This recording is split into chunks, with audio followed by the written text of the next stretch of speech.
नाशिक जिल्ह्यात African swine फीवरचा शिरकाव झालेला आहे।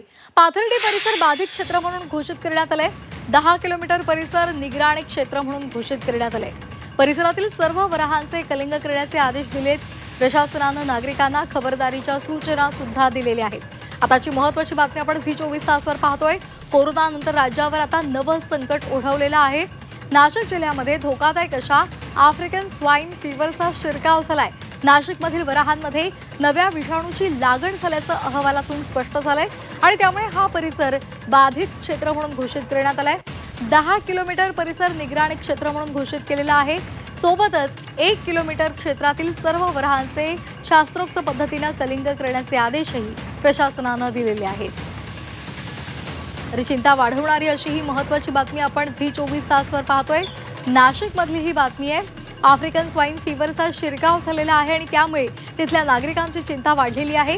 नाशिकमधील वराहांमध्ये नव्या विषाणूची लागण झाल्याचं अहवालातून स्पष्ट झालंय आणि त्यामुळे हा परिसर बाधित क्षेत्र म्हणून घोषित केलेला आहे। तिथल्या 10 किलोमीटर परिसर हा संपूर्ण निगराणीखाली देण्यात आलेला आहे। निगराणी क्षेत्र म्हणून घोषित करण्यात आलाय। सोबतच 1 किलोमीटर क्षेत्रातील सर्व वराहांचे शास्त्रोक्त पद्धतीने कलिंग करण्याचे आदेश सुद्धा प्रशासनाने दिलेले आहेत। त्यामुळे आता आरोग्य विभाग सुद्धा सतर्क झालेला आहे।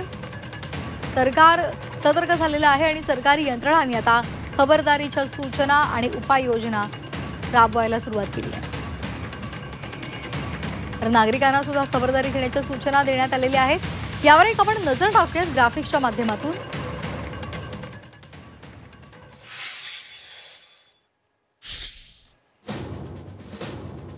तर काय आहे स्वाईन फीवर? ASF एक संसर्गजन्य आणि घातक विषाणू आहे। पाळीव आणि जंगली डुकरांना तो होतो। रोगासाठी कोणतेही लस उपलब्ध नाहीये। माणसांसाठी धोकादायक नाही।